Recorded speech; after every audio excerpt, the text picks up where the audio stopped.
السلام عليكم ورحمة الله تعالى وبركاته. نشكر أخي، شكرا لكم. بالنسبة للاستعدادات فهي كالعادة ديالنا، استعدادات كتمر في أجواء طيبة كتير ولله الحمد، فيها كثير من الالتزام، فيها كثير من المسؤولية، وفيها واحد الرغبة كبيرة من أجل تحقيق الفوز، ولا شيء غير الفوز إن شاء الله الرحمن الرحيم. كنعرفوا بأن مقابلة كتخول لك المرور النهائي، أنها كتكمل الأهمية ديال المقابلة. كاين تركيز كذلك كبير وكبير بزاف من أجل الظفر بهذه المقابلة إن شاء الله الرحمن الرحيم، ونديروا جميع المجهودات ديالنا كالعادة ديالنا وأكثر من أجل إن شاء الله الرحمن الرحيم نكونوا في النهائي إن شاء الله. شكرا. رشيد الغنيمي، رحب فيك مرة ثانية. تفصلكم خطوتين على الحلم، كلمنا عن استعداداتكم كلاعبين لهالمرحلة. بسم الله الرحمن الرحيم. الحمد لله الاستعدادات تدوز مزيانة كيف موالفين ديما. المقابلة صراحة ما تكونش سهلة علينا بحكم منتخب الإماراتي هو اللي منتخب قوي شوية، اللي كيف تعرف المقابلات ديال الدومي فينال ما تيكونوش ساهلين، تيتلعبوا على جزئيات اللي صغيرة بزاف، و كيف تعرف أي منتخب عنده لي بوان فور ديالو و لي بوان فابل ديالو، وحنا تنشتغلو إن شاء الله باش نستغلو ديك لي بوان فابل ديالو إن شاء الله ونحدو من لي بوان فور ديالو. تفضل. السلام عليكم، عادل رحموني، إذاعة راديو مدينة اف ام، موقع ماتش بريس. كوتش، كل المغاربة كيتمنوا لكم التوفيق لأنكم بسمتوا على واحد المسار جيد، وخاصة في الإكراهات اللي النص ما كيعرفهاش إلا اللي حاضر معكم. ممكن تطمئن الجمهور المغربي على اللاعبين شنو هما الغيابات اللي كاينين والجاهزية ديال هذه المباراة ضد منتخب الإمارات اللي يقال عنه أنه منتخب العالم؟ فشكرا لكم على السؤال. حنا بدورنا يعني بكل صراحة كتحدونا واحد الرغبة كبيرة. حنا لو درايف ديالنا بكل صراحة، لو درايف ديالنا هو 40 مليون مغربي كينتظرنا كيعشق كرة القدم الوطنية، وداك الفرحة ديالو هي الشعلة اللي كتحركنا باش أننا نشتغلوا من خلال استعدادات المقابلة، وباش أننا نشتغلوا في قلب داك 90 دقيقة. يعني هذه كذلك يمكن من الأشياء اللي كتعطينا قوة باش أننا رغم الصعوبات كما ذكرتو كنكمبونسيو بهاد الأشياء هذه اللي كتكون حافز لينا وكتكون دفعة لينا وكتكون طاقة لينا باش أننا كنتغلبوا على الصعوبات. بكل صراحة كما ذكرتو كان صعوبات كثيرة من خلال البداية ديال الاستعدادات، وخصوصا في الأسبوع الأخير قبل الالتحاق ديالنا. ما كاينش شي مقابلة يعني لعبناها وحنا مرتاحين، ما كاينش شي مقابلة لعبناها وما عندناش ان ديزيكيليبر، مي حاولنا الحمد لله بواحد التركيز كبير، واحد الحرفة كبيرة، واحد الذكاء باش اننا نتعاملوا مع الصعوبات ومع الخصوم. لحد الآن الأمور الحمد لله غادية بطريقة طيبة. غدا كذلك غادي نتعاملوا بطريقة ذكية، لا مع النقائص اللي غادي تكون عندنا ولا مع الصعوبات اللي غنلقاوها، باش اننا ان شاء الله الرحمن الرحيم في نهاية في صافرة الحكم نكون نحن متوجين وحنا ان شاء الله اللي دايزين للنهائي ان شاء الله اللي كيطمح له كل مغربي، 40 مليون مغربي. شكرا لكم. تفضل. Coach Tariq, bonjour. L'équipe des Émirats Arabes Unis qui a plusieurs joueurs naturalisés, des Sud-Américains pour la plupart, des joueurs très tactiques, très techniques, qui font la différence dans les petits espaces.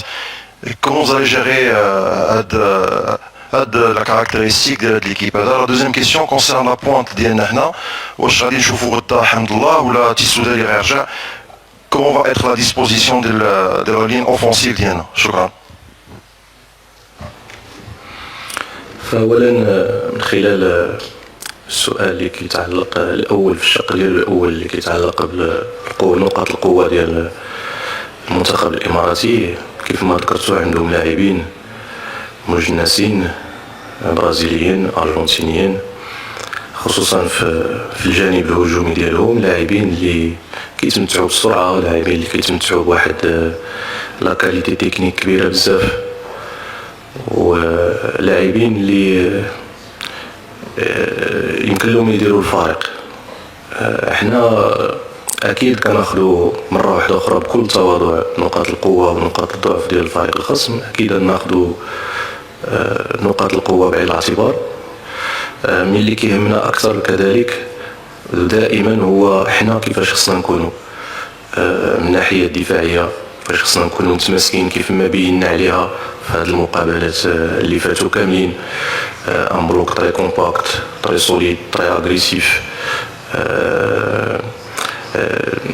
يعني كذلك الخطوط ما تكونش متباعده، وتكون واحد التركيز اللي يكون كبير اللي يسمح لنا اننا يمكننا اننا نديروا نحدوا من الخطوره ديال اي واحد، لا من الناحيه يعني الفرديه ولا من الناحيه الهجوميه الجماعيه.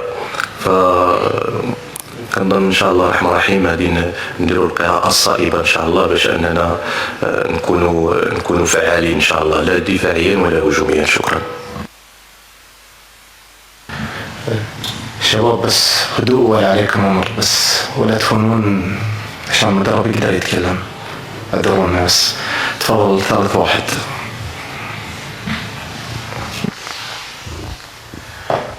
راشد النجار دبي رياضية. كابتن طارق، ما مدى جاهزية طارق السوداني لمباراة الغد؟ والسؤال الثاني، وجود عدد من لاعبين المنتخب المغربي الذين يلعبون في الدوري الإماراتي، هل هذا يعد نقطة إيجابية للمنتخب المغربي؟ فاسمح لي يمكن من خلال الجواب على السؤال ديالكم اللي سؤال جيد نرجع للشق الثاني ديال السؤال على حمد الله. يمكن لي نقول لك بأنه أنا سعيد بالرجوع ديالو بكل صراحة، وقبل هذا فيمكن لي نقول لك بأنه قبل المنادات على حمد الله لقيت المجلس الثانوية وتحدثت معاه، لقيت واحد اللاعب اللي عنده واحد الغيرة كبيرة للراية الوطنية، كرة القدم الوطنية. لقيت واحد اللاعب اللي كان مستعد 3000% باش يدافع على القميص الوطني وباش يكون مع المجموعة وباش يعطي كل ما يملك. ضعنا فيه اكيد من بعد ذاك الحمراء اللي كانت كنظن قاسيه، خصوصا الا رجعت شفت الحمراء اللي ما تصفراتش اللاعب ضد اللاعب البريكان، فكنظن اني تحرمت من واحد اللاعب جوج المقابلات ونصف.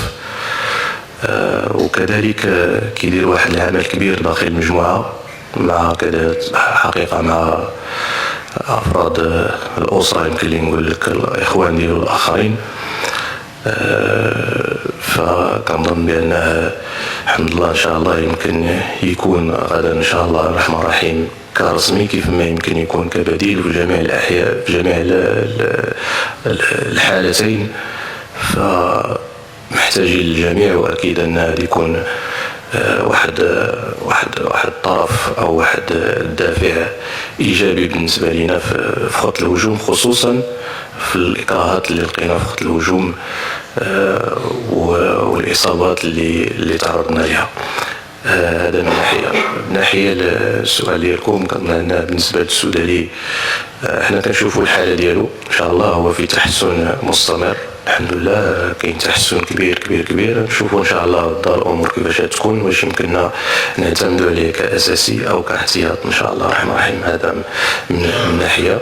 بالنسبه للاعبين فاكيد فاش يكونوا اللاعبين كثار كيلعبوا في واحد الدوري، وبهذه المناسبه خليني نشكر الناس ديال الامارات وشعب الامارات ونوادي الامارات، لان لعبت في الامارات ودربت في الامارات، وكان لي الشرف انني نكون قريب من الناس الإماراتيين اللي كنحبوهم وكنعزوهم وكنفتخروا بهم شعبا وحكومة.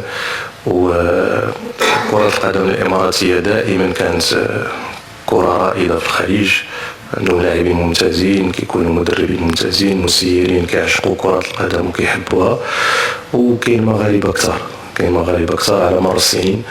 واكيد ان هذا عامل كيحفز اللاعبين ديالنا، وكذلك حتى هو عامل تحفيزي للمنتخب الاماراتي فاش كيواجهوا لاعبين اللي كيعرفوهم. فكنظن ان هذه تكون واحد المقابله اللي نكشوفها في وسط الملعب، على ارض الملعب وللطرفين. شكرا لكم. تفضل. أحمد عقاد، موقع ومنصات والمن. سؤال الكابتن راشد، منتخب المغرب تلقى هدف واحد حتى الآن في هذه البطولة، كيف ترى هذا الموضوع بالنسبة لك وأنت يعني شاهد على خط الدفاع وتمركز اللاعبين؟ بالنسبة للسؤال ديالك، هذا يبين على الخدمة ديال الجروب كامل صراحة، وهادشي متيجيش بالساهل صراحة، كيبان على الخدمة اللي تنديرو من نهار الأول اللي جينا فيه قطر، والدراري الحمد لله. هادشي هو اللي تيخلينا نزيدو دافع كبير باش نكونو ديما في التيران، نحاولو نصلحو الأغلاط ديالنا الماكسيموم، وديما نكونو واجدين باش ما يتماركاش علينا، ونحافظو على الشباك ديالنا. تفضل. محمد عزيز، وكالة المغرب العربي للأنباء. مبروك التأهل للنصف النهائي. والسؤال ديالي، واش يعني إمكانية تواجد مدربين مغربيين في النهائي يشكل حافز لتجاوز عقبة منتخب الإمارات؟ شكرا. شكرا لك على السؤال. نعم، هو حافز إضافي، لأن في الأول وفي الأخير تنقل أنا الأخ جمال مدربين مغاربة كنحملوا يعني الصورة ديال المدرب المغربي، الاجتهاد ديالو، المكانة ديالو اللي وصلها في الوقت الراهن على الساحة الإفريقية والساحة العربية والساحة العالمية. كنظن بأن أتمنى نكونوا بجوج إن شاء الله في النهائي، باش نأكدوا بالصحوة اللي كاينة ديال كرة القدم الوطنية، وبأن لا شيء يأتي من فراغ، يأتي بتخطيط. وهنا مرة واحدة أخرى غادي نفتح القوس باش نشكر جلالة الملك نصره الله على الرؤية الصائبة ديالو وعلى المشروع الكبير اللي كنزل من أجل تطوير كرة القدم الوطنية على جميع الأصعدة، بما فيها تكوين الأطر والمدربين. وحنا الحمد لله اليوم كنجنيو الثمار ديال هذه الرؤية السديدة، وأكيد أن إن شاء الله الرحمن الرحيم التواجد ديالنا الآن بعد عنده أكثر من معنى، أن جوج ديال المدربين واصلين للمربع الذهبي، وغادي تكون كما تنقولوا لا سوريس سور لو غاتو ان شاء الله الرحمن الرحيم الى كان المنتخب الاردني بقياده المدرب المقتدر الاخ جمال، وحنا ان شاء الله الرحمن الرحيم في النهائي. فهذا يكون نهائي بطعم خاص كيأكد المكان اللي وصل لها الإطار الوطني المغربي، واللي كنكرر مرة واحدة أخرى لم تأتي من فراغ، أتت من اجتهادات، أتت من تضحيات، أتت من عناء، أتت من عمل، من خصوصا أتت من حب وغيرة على كرة القدم الوطنية وتطوير كرة القدم الوطنية. شكرا لكم. تفضل. مرحبا كابتن طارق، صباح الخير. عبد الهادي، عكاظ السعودية. أعتقد المغرب حاليا هو أصبح بنش مارك لكل المنتخبات الأخرى، سواء في الفريق الأول، الفريق الثاني، الفئات السنية. وصلت نصف نهائي كأس العالم، الآن أمامكم الكان، اليوم نصف نهائي. كيف هذا الأمر ممكن يشكل ضغط للمنتخب؟ يعني الجمهور المغربي الآن المغرب ما حيرضى إلا بنهائي ولقب بعد كل ما تحقق. كيف هذا الأمر ممكن يشكل حافز أو ضغط على اللاعبين عليك أنت كمدرب؟ شكرا لك أخي، ودوري كنشكرك، ومن خلالك كنشكر وكنحيي الشعب السعودي الشقيق وكرة القدم السعودية كذلك.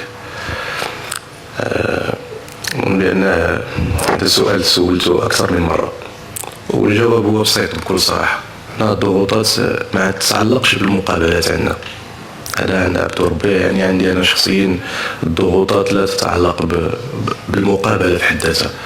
أن الضغوطات جاية معايا منين كنت كنلعب كرة قدم قبل أنني نولي في التدريب.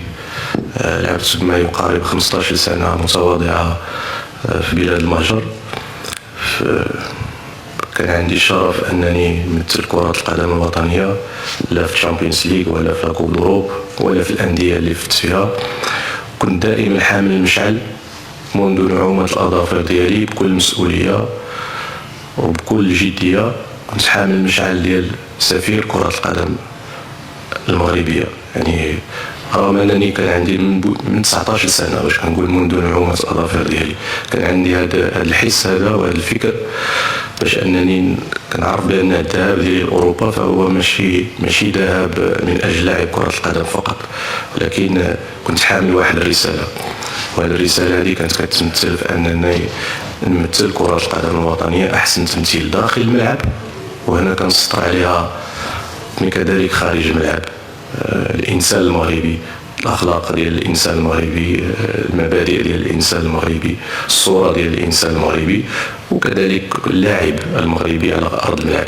فهذه مشات معايا إلى يومنا هذا. لهذا كنقول لك الضغوطات ما كتعلقش عندي أنا بالمقابلة بغض النظر الحجم ديالها. أنا الضغوطات عندي كتعلق بأنه كيفاش الصورة ديال المغرب، كيفاش كرة القدم ديالنا ديال المغرب تكون دائما عالية. وهنا فين كتجي مرة واحدة أخرى هو ذاك الدافع ديالي والدافع ديالنا كاملين كمجموعة. وبهذه المناسبة كنشكر كذلك اللاعبين بكل صراحة، أنهم كل لاعبين اللي جيت تشوف في المجموعة، لا اللاعبين اللي كيلعبوا في المغرب ولا اللاعبين اللي كيلعبوا في الخليج، يمكن كنشاركوا هذا الشيء هذا، أن كلهم كانوا وهما أحسن سفراء لكرة القدم، لا من الناحية الأخلاقية والتربوية ولا كذلك من الناحية الكروية. والأسماء راه كثيرة من حمد الله بن شرقي إلى آخر واحد كاين في المجموعة. كنا كنحملوا فوق الدار ديالنا تشريف كرة القدم الوطنية وتشريف 40 مليون اللي كينتظر الانتصار ديالنا. شكرا لكم. تفضل.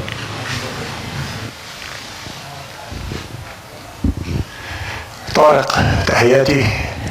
كريم طاهوني، قناة أبو ظبي الرياضية.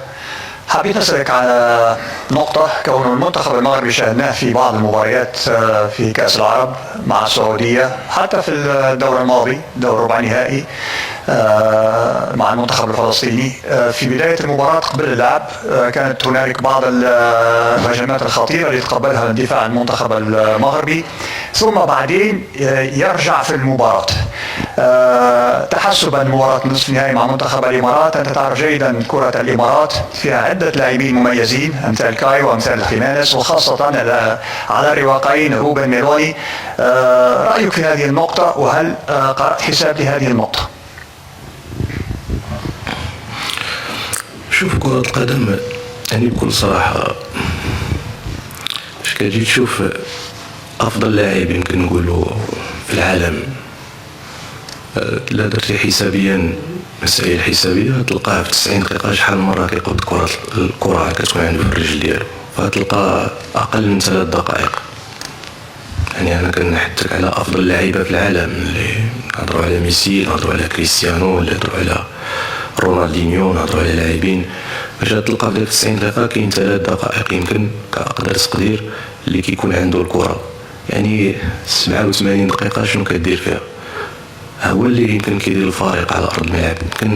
يمكن فاش كنتفرجوا من خلال الشاشة بما فيهم أنا فاش كنتفرج من خلال الشاشة كيبان لنا فقط التوقيت فاش كيكون الفريق عنده الكرة أو اللاعب عنده الكرة، ولكن كنساو بأن راه هذيك لو مومون اللي عنده الكرة راه فقط واحد 3 دقائق، مي 87 دقيقة أو أكثر فكنظن هي اللي كتعمل الفريق.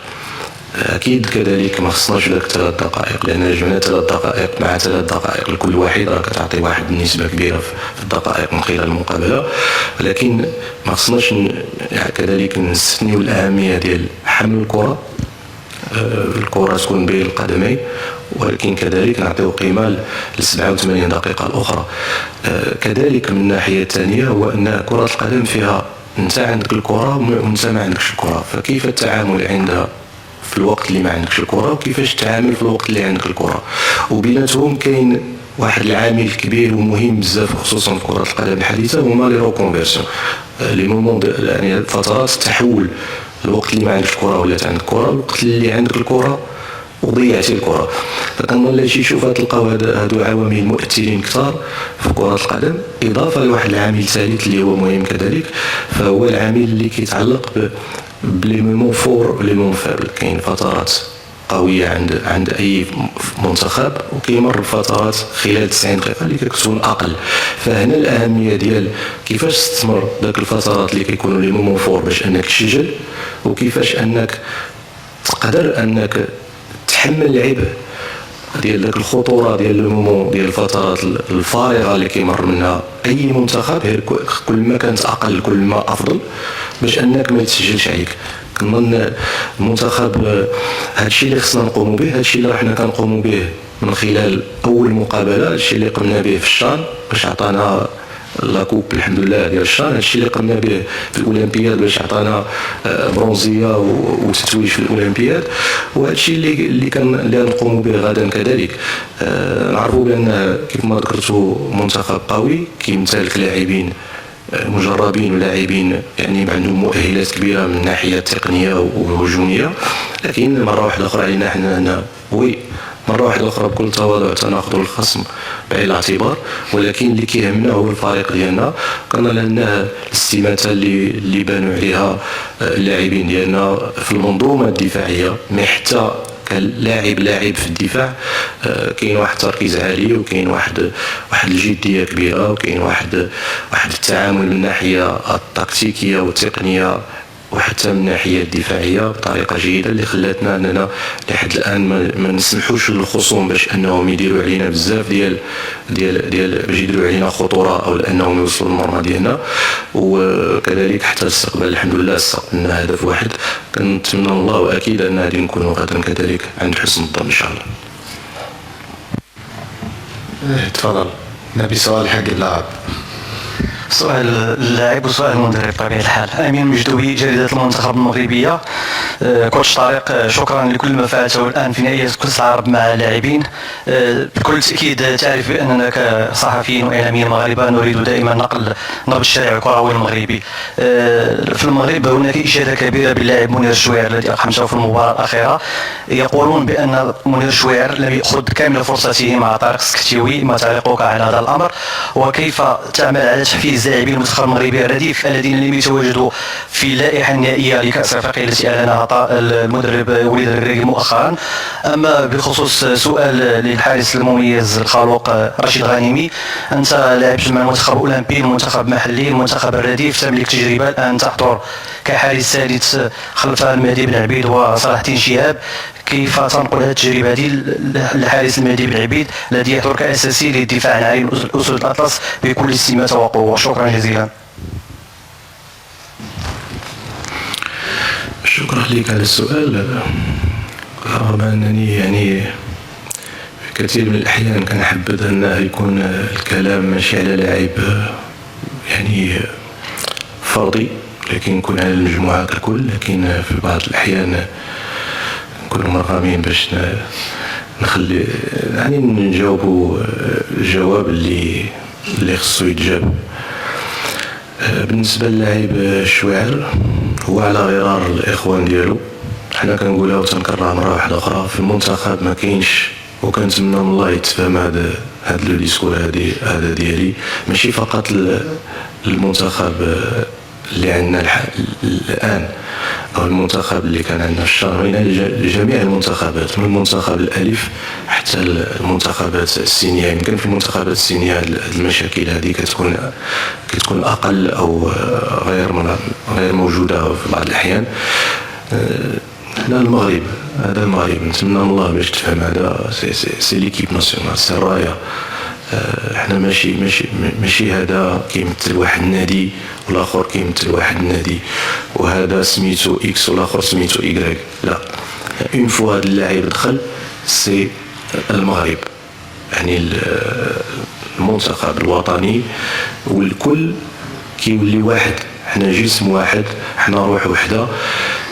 كذلك بالنسبه للاعبين اللي كيتم يعني البدء بهم او تتمه العمل او ما كيتمكنوش من الدخول، فاكيد فاش كيكون شي مدرب كيعمل واحد التوليفه ديالو كيديرها بناء على معطيات كثيره. من بين هاد المعطيات هادو فبحال شي واحد غادي للحرب كيخصو اسلحه، وما يمكنناش نمشيو للحرب بسلاح واحد، خصنا انواع ديال الاسلحه واشكال ديال الاسلحه.